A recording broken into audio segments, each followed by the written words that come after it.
History reduced her to a face. Paintings, sculptures, legends. A woman remembered for her beauty and little else. But Cleopatra was never just beautiful. She was a mind, a strategist, a survivor. To truly understand her, we have to forget the myths and travel back to the moment she was born. The year is 69 BC. Cleopatra enters a world of immense wealth and immense danger. She is born into the Ptolemaic dynasty, a Greek family that has ruled Egypt for centuries, but always as foreigners. From the moment she opens her eyes, she inherits a fragile throne, a kingdom surrounded by rivals, betrayal, and the ever-growing shadow of Rome. Egypt was the richest prize in the Mediterranean.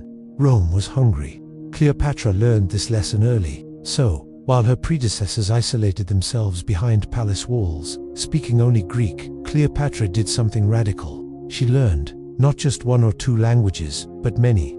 She mastered Egyptian, the language of her people, something no Ptolemaic ruler before her had bothered to do. She learned Latin, the tongue of Roman power. She spoke the languages of diplomats, merchants, and soldiers. While others relied on translators, Cleopatra listened directly. She understood that information wasn't just power. It was her first weapon, her sharpest blade. When her father died, the throne was meant to be shared between Cleopatra and her younger brother. But in the ruthless world of Egyptian politics, power was never truly shared, it was taken. Court advisors, seeing a young woman they could control, quickly turned against her. Her name was scrubbed from official documents. Coins stopped bearing her image. She was pushed out, sidelined, and finally forced into exile. A queen without an army, a ruler without a throne. For most, this would have been the end. A defeated royal, fleeing into obscurity. But Cleopatra was not most people. She didn't flee. She waited. She watched. Rome was no longer just a distant threat. Its generals were stepping directly into Egypt's affairs, their influence growing by the day. And Cleopatra understood something that her rivals missed. If Egypt was to survive, it wouldn't be by clashing swords with Rome's legions. It would be through alliances. It would be by turning Rome's power into her own. Her moment came in 48 BC. The legendary Julius Caesar arrived in Alexandria. He didn't come as a guest, but as a judge, an arbiter ready to decide the future of her kingdom. Cleopatra had one chance to reclaim her destiny. She couldn't march an army to the palace gates. She was an outcast, so she devised a plan that was audacious, brilliant, and unforgettable. Legend says she was smuggled into the palace under the cover of night, famously wrapped in a roll of carpet or a linen sack, delivered like contraband directly to Caesar's feet. Imagine the scene. A Roman general, the most powerful man in the world, expecting to meet with her brother's advisors, is suddenly confronted by the queen they had exiled. But she did not appear before him as a defeated woman begging for help. She did not plead. She negotiated. She presented her case not with tears, but with intellect, charisma, and an unmatched understanding of the political game. She spoke to him in his own language, demonstrating a mind as sharp as any senator in Rome. By dawn, the fate of Egypt had been rewritten. Caesar chose her. He sided with Cleopatra. What history would later romanticize as a great love affair was, in reality, the opening move in a high-stakes political war. Cleopatra wasn't trying to win a man's heart. She was fighting to save a kingdom. And with this single, daring act, she had not only reclaimed her throne, but had also placed herself at the very center of the Roman world. But this was only the beginning. Rome was watching, and Cleopatra's greatest challenges were still to come. Rome had a simple rule for queens: conquer them, marry them off, or erase them from history. Cleopatra knew this better than anyone. So when Julius Caesar, the most powerful man in the world, declared her the rightful ruler of Egypt, she didn't see it as a love story. It was a strategic masterstroke. Egypt's grain-fed Rome's massive population. Its gold stabilized the Roman economy. Cleopatra's first lesson in survival was clear: stay indispensable. But she didn't just stay in Egypt. She did something completely unheard of. She followed Caesar back to Rome. Imagine that, a foreign queen, setting up residence in the heart of a republic that despised monarchs. There, she wasn't just a guest. She was a student of power. She watched the senators, the generals, the politicians, all these men who believed power was their birthright. She learned their fears, their ambitions, and most importantly, their weaknesses. While Rome ruled the world with its legions, Cleopatra was learning to rule with something far more subtle: understanding. Then she made her next move. She bore Caesar a son, Caesarion. This wasn't a romantic gesture. It was a political declaration, a living, breathing symbol that the futures of Egypt and Rome were now intertwined. But this move unsettled the very foundations of the Republic. A foreign queen, with a potential heir to Caesar, living just outside the city. The Senate was terrified. Propaganda began to flow. Rumors painted Cleopatra as a dangerous seductress, a manipulative witch scheming to corrupt their leader. They needed to tear her down, and then the world shattered. In 44 BC, Julius Caesar was assassinated on the floor of the Senate. The daggers that killed him also killed their alliance. In an instant, Cleopatra was an enemy in the city she had tried to master. She fled Rome with her young son, escaping back to Egypt. Once again, she was alone, surrounded by enemies, her future hanging by a thread. But Cleopatra wasn't the type to retreat. She adapted. Back in Rome, chaos reigned. The Republic was tearing itself apart in a brutal civil war.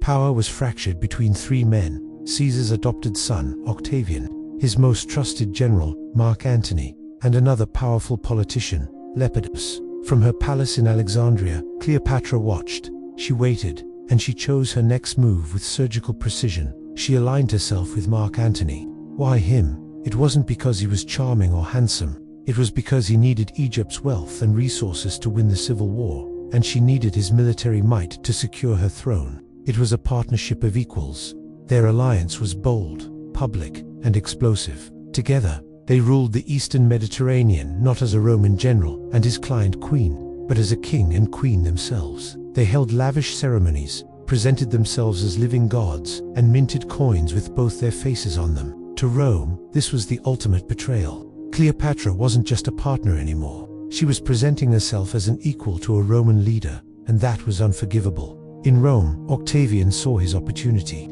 He was a genius of propaganda, and he understood something crucial. Cleopatra wasn't his real enemy. She was the perfect story to destroy his rival, Antony. So he began to rewrite the narrative. He painted Antony as a weak, besotted fool, enslaved by an exotic Eastern temptress. Cleopatra was transformed into a symbol of everything Rome feared: corruption, luxury, foreign decay. It was a story so powerful, it could unite a fractured Rome and justify a world war. And that war was coming. Because Cleopatra had crossed an invisible line, she was no longer just trying to survive Rome. She was challenging it. And for the masters of the world, there was only one possible response.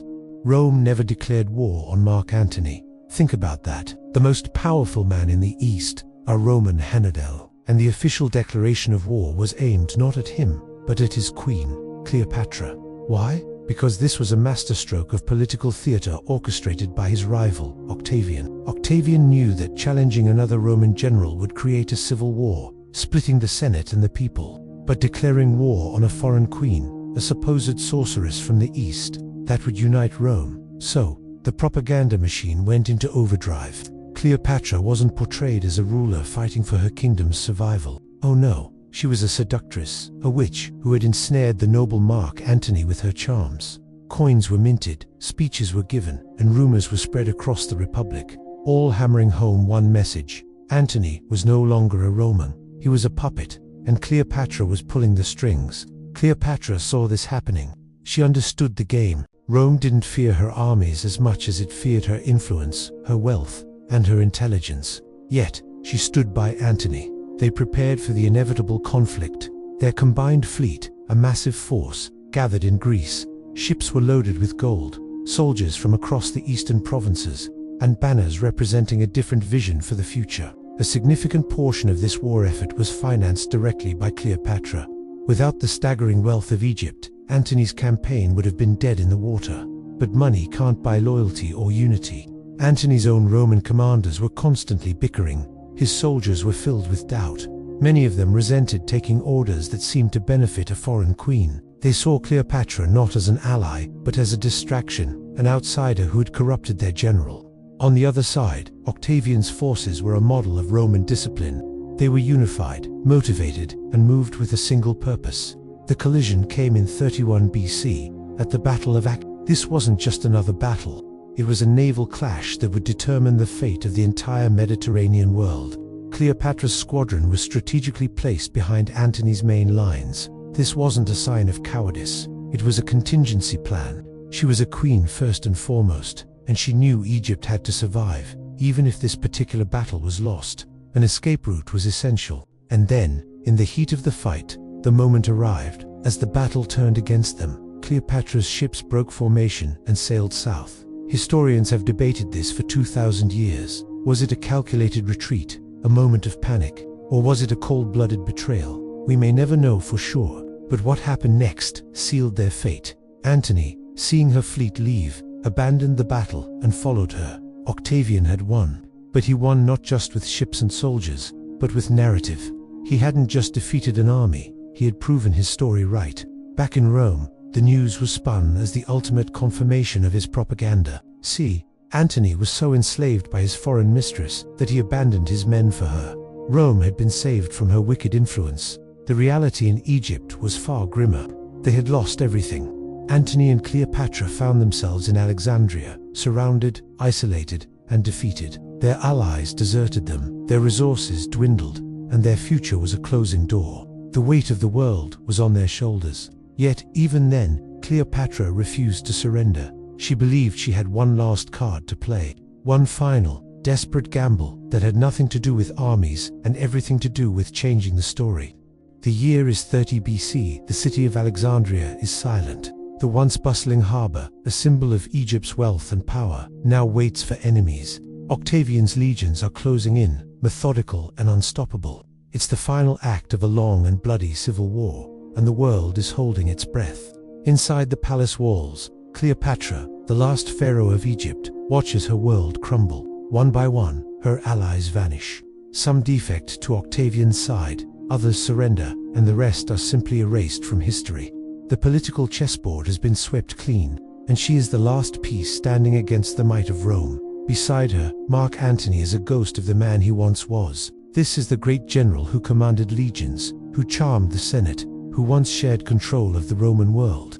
But defeat at Actium wasn't just a military loss, it was a psychological one. Rome had not only beaten him in battle, it had stripped him of his very identity. He was no longer a Roman hero, but a traitor, a man bewitched by a foreign queen. Cleopatra sees his struggle, his despair, and understands a painful truth. Antony, the man she loved, the father of her children, the shield of Egypt, is broken. He is no longer useful to Rome, and he is no longer strong enough to protect her or her kingdom. Yet, she does not abandon him. She is a queen, a diplomat, a survivor. She sends desperate messages to Octavian, trying to negotiate a future for her children. She offers to abdicate, to give up her throne, to surrender all her power, if only her children could be spared. She is a mother fighting for their lives. But Octavian does not reply. His silence is more terrifying than any threat. He doesn't just want victory, he wants a spectacle. He wants total annihilation. He wants to parade the great queen of Egypt through the streets of Rome in chains. Then, the final tragedy unfolds. A false rumor reaches Antony. Cleopatra has taken her own life, consumed by grief and a sense of betrayal. He does what he believes is the last honorable thing for a Roman soldier to do. He falls on his sword. Mortally wounded, his loyal men carry him to Cleopatra's final refuge, her mausoleum. He dies in her arms, a Roman general, destroyed by Rome's own ambition. Now, Cleopatra is truly alone. The last pharaoh of a civilization that has stood for 3,000 years. The final ruler of a dynasty that began with Alexander the Great. She knows what Octavian has planned for her. It's not a quick death. It's a fate worse than death. Public humiliation. To be a living trophy in Octavian's triumph, a symbol of Rome's absolute power. But Cleopatra has one move left. She will not be a pawn in Rome's victory parade. She locks herself away in her mausoleum, surrounded by the gold and jewels that symbolize her reign. Here, she prepares for her end with the same meticulous care she applied to ruling her kingdom. The stories say it was an asp, a sacred serpent of the goddess Isis, hidden in a basket of figs. Others suggest a fast-acting poison. The exact method doesn't really matter. What matters is the message. Cleopatra would choose her own death. She would die on her own terms. In the summer of 30 BC, Cleopatra died, not as Rome's prisoner, but as Egypt's queen. With her death, the age of pharaohs ended forever. Egypt became just another province of the Roman Empire. Her eldest son, Caesarion, the child she had with Julius Caesar, was hunted down and executed. Her dynasty was erased, and then, Rome began to rewrite history. Octavian, now the Emperor Augustus, needed to justify his war, so he crafted a new story. In this version, Cleopatra was not a brilliant political leader who spoke 9 languages and commanded navies. No, she was a seductive temptress, a decadent queen who corrupted noble Roman men. Her intelligence was minimized, her strategic genius was mocked, and her long, powerful reign was reduced to a simple story of romance and lust. This version of Cleopatra was safe. It was a cautionary tale for Roman wives, a warning about the dangers of ambitious women. But the real Cleopatra was anything but safe. The real Cleopatra was dangerous. She was dangerous because she proved something that the Roman patriarchy could never, ever admit. That a woman, a foreigner, without a drop of Roman blood, could challenge the greatest empire the world had ever seen, and almost win. She ruled, she fought, and in the end, she defined her own legacy. That is the truth that Rome tried to bury. History is written by the victors, and in Cleopatra's case, the victor was Rome. After her death, Rome took control of her story, and they did what they always do best. They simplified it. Cleopatra, the brilliant ruler who defended her kingdom, was recast as a cautionary tale. A woman lost to luxury, a manipulative siren, a beautiful face with no mind behind it. Why this distortion? Because the truth was inconvenient. The real Cleopatra ruled Egypt for over 2 decades, outlasting many Roman emperors. She stabilized a failing economy, maintained Egypt's independence longer than any of her predecessors, and masterfully kept Rome at the negotiating table instead of at her gates. She accomplished all of this not with armies, but with razor-sharp diplomacy, strategic intelligence, and impeccable timing. Imagine this, a leader who could speak directly to foreign ambassadors in their own languages, who understood the intricate details of trade, grain supply, and Roman politics better than most of the senators in Rome. She wasn't just surviving. She was thriving in a world of chaos. When Rome was divided by civil war, she navigated the storm. It was only when Rome finally unified under one power that she fell. Not because she made a mistake, but because the entire game had changed. Yet, what does history remember? Her love affairs. Why? Because love stories are far less threatening than stories of power. If Cleopatra was just a seductress, then Rome never had to admit it was challenged by her intellect. If Mark Antony was simply bewitched by her charm, then Rome didn't have to acknowledge her strategic genius. By framing the fall of Egypt as a story of reckless passion, the inevitability of the Roman Empire remained unquestioned.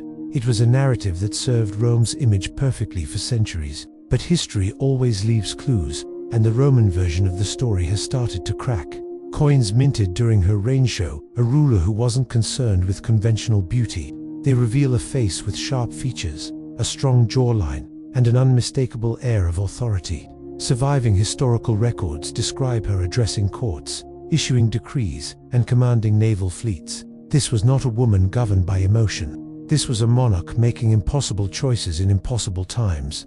Perhaps Cleopatra's greatest miscalculation wasn't losing to Rome, but naively trusting that history would remember her fairly. She left no memoir, no personal account to counter the Roman narrative. She didn't write her own story, so Rome filled the silence with a legend that suited them. But that silence doesn't mean absence. With every modern re-examination of her life and reign, scholars arrive at the same conclusion. Cleopatra was not the cause of Egypt's downfall. She was its fierce, final defender. And that reality makes her story uncomfortable, even today, because it forces us to ask a very dangerous question. How many other powerful women throughout history have been remembered for all the wrong reasons?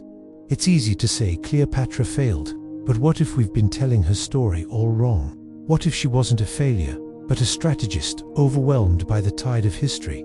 Let's re-examine the facts. When Cleopatra died, Egypt didn't collapse because she made poor choices. It fell because Rome had become an unstoppable force. The Roman Republic was transforming into the Roman Empire, and its currency was conquest, not diplomacy. No ruler, man or woman, could have single-handedly saved Egypt from that destiny. But what Cleopatra did was extraordinary. She delayed the inevitable. For more than 20 years, she kept her kingdom independent, while other, stronger nations crumbled around her. Think about that. She didn't just survive. She forced Rome, the world's superpower, to treat Egypt as a partner, not a province. She made powerful men like Julius Caesar and Mark Antony negotiate instead of invade. In a world of brute force, she wielded influence, intellect, and diplomacy. That alone is a remarkable achievement. But her true legacy is even more complex. After her death, Cleopatra became a mirror. Every generation that followed projected its own desires and fears onto her. She was twisted into a seductress, a villain, a tragic lover, a symbol of Oriental decadence, anything and everything except what she actually was, a shrewd and powerful ruler. The historians of her time, almost all Roman men, painted her as a dangerous temptress who led great men astray. It was a narrative that served their own political purposes.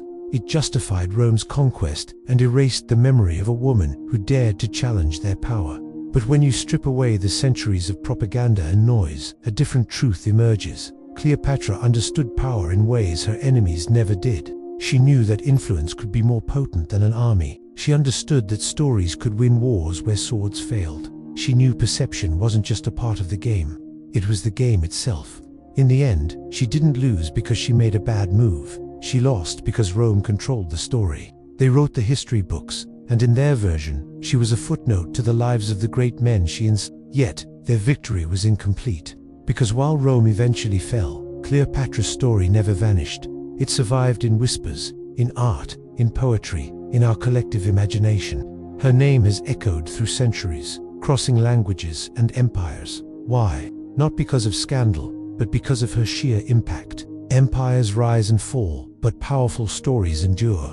And Cleopatra's story endures because it refuses to be simple. She wasn't just a beauty, she wasn't just a tragic lover, she wasn't just a pawn in the games of powerful men. She was a brilliant strategist in a world that punished female ambition. She was a scholar who spoke multiple languages in an era when most rulers were just warriors. She was a queen who loved her country and fought tooth and nail to protect it.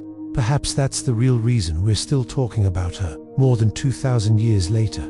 We aren't just romanticizing a queen from a bygone era. We're trying to reclaim the story of a ruler whose true genius was deliberately buried. We're piecing together the legacy of a woman who proved that power has many faces, and that the most dangerous weapon of all is a mind that refuses to be conquered.